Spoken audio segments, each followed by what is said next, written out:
Like, it take a real motherfucker to get sober. Entrepreneurship is a mindset. It's not necessarily what you do. Because I promise you, if you're doing it for the right reasons, you will be okay. What do we know about trauma scientifically? It changes the chemistry in the brain. We can relate to one another, you know. That's why this camaraderie is so awesome, because we just get it and we don't judge. You can't fight new battles with old tactics. Your thoughts become your words become your actions become your character becomes your destiny. What do you want to be remembered by when you're gone? What's Grounded fam? It's your boy Johnny Gio. Thank you guys for tuning in to the Grounded Phoenix podcast. As always, the purpose of this channel is to express vulnerability and expand awareness to addiction, trauma, and mental health. Joining me today is Dave Joseph Michael Devita. What's Grounded, brother? What's up, brother? Hey, man, I had to say the full name, man. I had to say the full name. I know. So you have two middle names, or what's the deal? Joseph is your baptismal name. Oh, okay. Michael is my confirmation name because I'm Catholic. Okay. And I just got confirmed last May. Oh, that's awesome, brother. That's awesome. You know, that's one thing we're going to be talking about is spirituality, and not necessarily religion, but spirituality, if that's okay with you.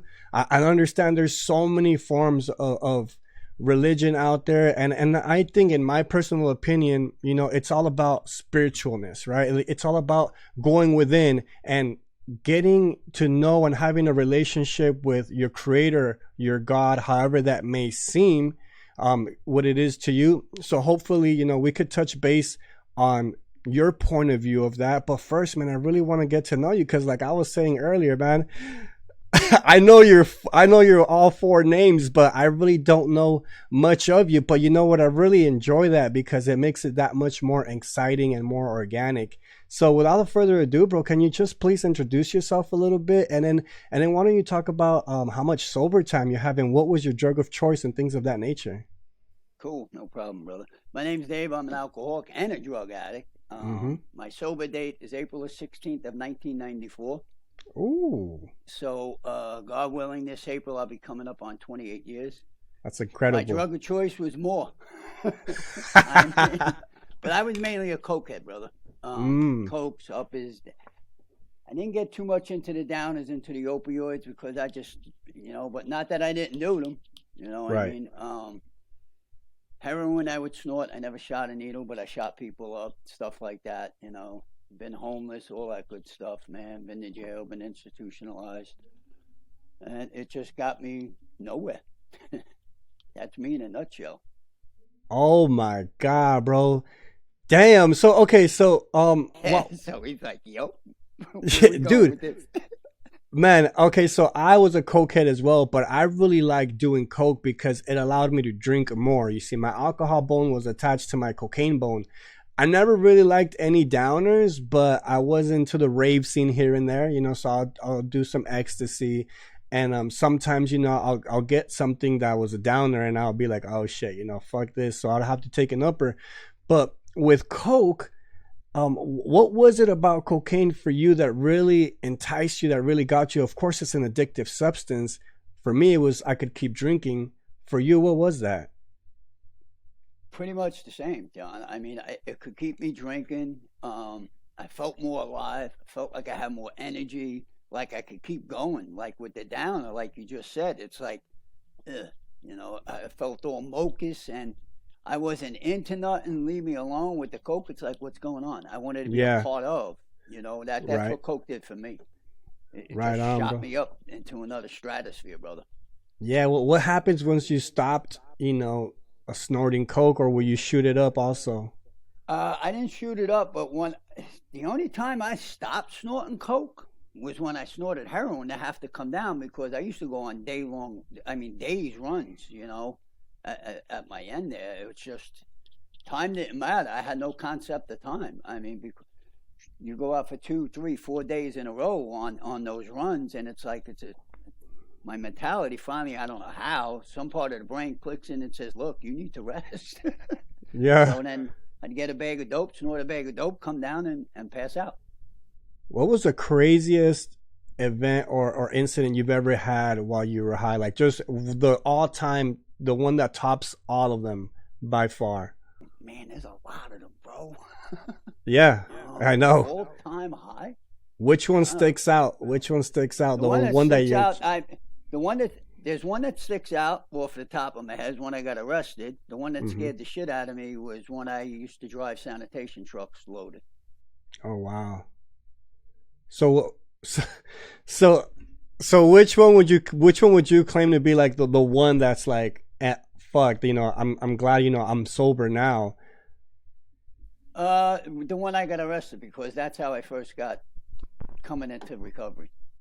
Okay, cool. So when you talk about recovery, you know, I think there's a lot of forms of recovery out there, and I don't think one is better than the other, but I definitely think you as a person need to understand what type of recovery may be best for you and really be honest with yourself, because, you know, I never went to rehab, and I didn't start off with doing the 12 steps or any type of program.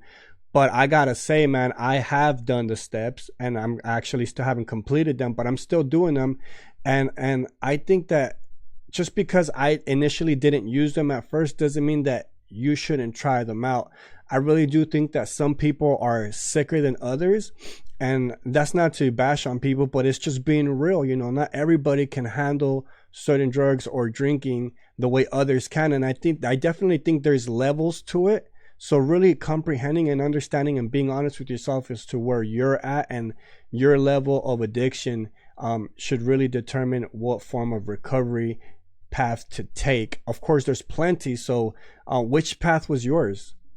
Mine was AA, and like with this type of audience you got here with the Zoom and the everything else and the IG where we met, I'm finding out 33 years, because I've been around 33 and a half years, mind you. But I guess for me, it was AA, you know, way back when. That's where I was introduced to. That's where I made my first meeting when I was locked up in the insane asylum. I went to an AA meeting, you know, and that's where I met my first sponsor. So, but I don't disagree with you. There's all different ways. I mean, there's medical treatments to come down off of stuff. There's spiritual ways of doing it. Whatever way gets you to where you need to be. Right on, brother. So knowing all the different forms of recovery, just kind of seeing around, you know, in the space we're in with Instagram, what is like the one common denominator that you see that kind of just says like, you know what, like eventually you're going to have to do this if you want to keep your sobriety? It's a good question, brother. Right off the head comes spirituality, but then togetherness, being honest with each other, you know, and having somebody else to rely on to in recovery, whether it's AA, NA, CA, I don't give a shit where you go. Some people I know just stay recovered from being on IG and staying in contact that way. I think having a conscious contact with another person that can keep you liable to who you are, because that's what I needed, and that's what I got in AA when I first came around. Yeah, right on, bro. I really do think, just to answer my own question, I really do think it's, first, I think it's going within, being honest with yourself and kind of getting to know who you really are. Because for a long time, I didn't know who the hell I was, man. I no lie, bro. Like, I thought I was like this tatted up dude that was like not afraid of nothing, but in reality I was like this scared coward that got tatted because I wanted to put up this image of a person that wasn't afraid, but in reality I was shitting my pants.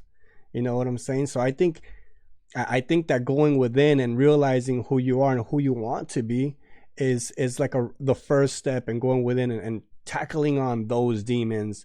And then comes, you know, getting to know people and starting connections. Because if I don't have a connection with myself, how can I have a connection with other people?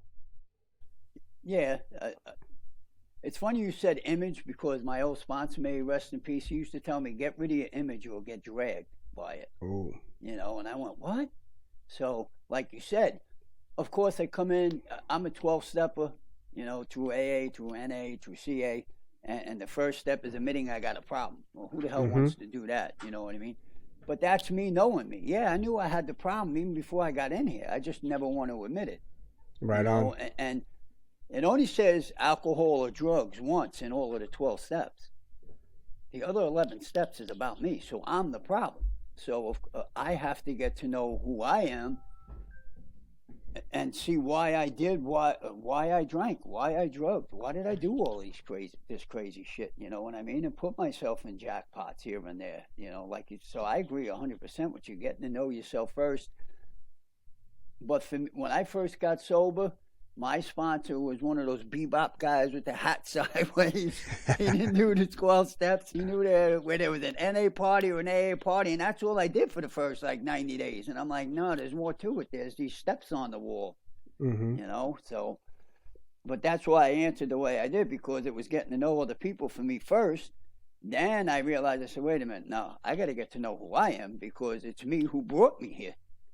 Right on, dude. And then, I mean, there's no correct like path, but eventually you're gonna have to do those things, at least from what I've experienced or what I've seen in the community, right? So I want to talk about triggers. I want to talk about ways that you prevent or you cope with certain triggers early on in your recovery, if you can take us back to that, and then now, and what the difference is. Early on, believe it or not, certain music I couldn't listen to, like rock and roll. It was a mad trigger for me. I'm like, then they told me people, places, and things. You know what I mean? The bars, the clubs, and that. So I stayed away from that. I stayed away from anybody who drank or was smoking. If I walked down the block and somebody was smoking a blunt, I'm like, my natural instinct is like, where can I get some?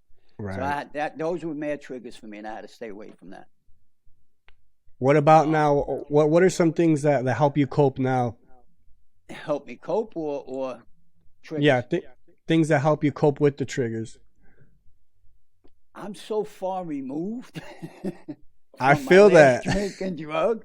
It's like, but believe it or not, sometimes a thought comes into my head. Like if I'm outside working and it's hot and I see somebody with a beer, and I'm like, especially in a nice frosted mug or something, I'm like, man, that looks good. And then I say to myself, thanks for sharing, asshole. Yeah, it looks good. That doesn't mean it's good. Yeah, it's probably going to taste good, but I know where it's going to take me. So I play the tape through, and I have to remember where I came from. Right on, brother. I got to remember when I was homeless. I got to remember when I shit and pissed in my pants. I got to remember when I ate out of garbage cans. I got to remember when I was facing 8 to 3rd to 15. I got to remember all those things. And I got to remember my mom come to see me at the hospital when I tried to commit suicide. I got to play all them tapes over my head. And normally I don't have to get through all of them for me to say, thanks for sharing, asshole. Right on, bro. I love that share right there, dude. What is your definition of being grounded, and how do you stay grounded? It's a good question, because I've been dealing with this a lot with myself, emotionally, mentally, and physically. Spiritually, I'm sorry. Spiritually, I have to stay connected. Just in August of last year, I became a New York State crisis chaplain. So I do this completely on volunteer work. I also went back. Spirituality and religion are two different things, but for me, I can't have one without the other. I did it for many of years. So when I first got sober, I ran around. I went to Catholic church, Christian church, Protestant church, Buddhist churches, you name it. I went there searching for it. And I said, well, what am I searching for? It's within me. It's the religion I was brought up with. That's where my spirituality came from. So I have to stay connected in that way, because it tells me in my literature, the literature I read, that there's going to come a time and place where my sobriety, my recovery depends upon my spiritual condition. My spiritual condition is my conscious contact, and my blind faith with my higher power, who's God. Wow, very well said, brother. You talked about faith right now. What do you do when you start to see that faith fade away a little bit? You know, because sometimes life happens to us, you know, and sometimes we get down to the dumps, you know. Sometimes we're like, man, why do I even have hope? Why do I even hold on to this faith? It's funny you mentioned it, because I'm going through that with my religion. So I start to thinking, and then I got to stop, and I got to say, wait a minute, I'm not in charge. If I firmly believe in God and I'm grounded with him and he's in charge, this is happening for a reason. I have to accept it, but I may not like it. You know, and that's what's happening to me now. I feel like stagnant because I want to go and do more spiritually and take this out there into the streets, but I have to follow a certain path, and I feel like that roadblocks are being put up. Yeah, man. I feel you, man. I feel you. And then sometimes, you know, man, like it comes to the point where sometimes I just want to do. And I don't realize how much that actually hurts me when I think I'm making progress, because I can do. But it's when I take a pause and I reflect is when I take the most steps forward. It's crazy. It's like it doesn't make sense, right? Like I do, but the moment I pause, I feel like I make more leaps and bounds internally. I may not be doing it externally, but internally, because sometimes I feel like I just gotta take that break, that spiritual, mental, and emotional break, because we're human, right? And like you said, God is in control. God is the one that's gonna allow us to do these things. So if we truly believe that we are powerless and we have faith, then we don't have to be the ones doing all the time. Yeah, it's like I got to remember, I can't fix everybody, and that's not my job. It's not. It's not. You use the word pause. They use the word PACE, PACE, when I first got clean and sober. Positive actions changes emotions. I went, huh? And then I got to remember, like you said, again, physical, spiritual, mental. Well, spiritually, I feel like I'm King Kong. So that fuels my mentality. But my physicality, by running and doing, starts to, the battery starts to degenerate. Then what happens? Then the mental starts coming in. You know, so like you say, yeah, there's a reason for everything, and I just stopped trying to figure out what it is. Right? Well, like asking all of these questions, why this, why that? Sometimes, man, you don't need to know the answers to it. You know what I'm saying? I drive myself crazy with it, bro. Yeah. But I'm gonna ask you this question, and hopefully you can answer it. When it comes to fear, you know, fear for me is like one of those things that, like, if I know I'm afraid of something, it's almost like I have to do it now, because somewhere deep down inside of me, I know that I'm getting out of my comfort zone, and I've seen so many positive things coming out of that when I do it. So for you, what were some ways that you used to deal with fear when you were in active addiction, and how does it look now? In active addiction, I always used to say that I wasn't afraid of anything, that I had no fears, because those were the beer muscles and the coke, the adrenaline. So I stood up to anything, which got me hurt a lot of times. So in recovery, I've learned, look, dude, you ain't King Kong. You know, you need to take a step back, pause, think about the situation through, you know what I mean? But I don't do that all the time. Even with to me, people put, oh, you sober almost 28 years. No, I'm sober today. Oh. I'm sober today. Those almost 28 years prior to that, don't matter. They're gone. I can't get them back. And if I want to see tomorrow, I need to pause. And I need to know that there are healthy fears. And I got to figure out my way to navigate through them and not just take them head on like I used to do when I was out there. Bravo, man. I love that answer right there, brother. Very well said, man. Hell yeah. So these 28 years that you talk about, how hard is it for you, or is it hard for you to say, all I got is today, those years don't matter? Because fuck, like, I'm very fucking proud of these. I'm like, yeah, I got 6 years and a half. Shit. Not just today, 6 years and a half and today. Count those motherfuckers. Yeah, dude. When I went out 5 times in the first 6 years, so I would be coming up on 34. It was hard for me to say, I don't, you know. And I know people in recovery that they'll go out, they slip, they have a drink, knowing they had a drink. A slip is, I picked up the wrong glass and took a sip by accident. So no, I don't. For me, I start my count over. It was hard for me in the beginning. Now it's no. I have 33 years of experience, but almost 28 of them are without a drink or a drug. So, and I'm proud of that. And again, back to the spirituality and God, He only promises me today. So if I'm completely grounded in that, I got no problem saying, yeah, I got today. Damn, bro, you just fucking blew my mind with that one right now, man. I appreciate that right there, 100%. Man, you know what? We're running out of time, but before I let you go, I gotta ask you this last final question. That's the signature question to the podcast. And by the way, I'd love to have you on again so we could talk about specific topics in the future. I believe there's 3 things in life that are guaranteed, and they're actually marked in our gravestone. That is our birthday, the day we pass, and the dash in the middle that represents the life we led. What do you want to be remembered by when you're gone, bro? I want to be remembered for the person that I am today. The good person, the sober person, the father who always tried to be there for his daughter. You know, she's never seen me drunk or high, man. That's what I want to be remembered for, that I tried to break that cycle.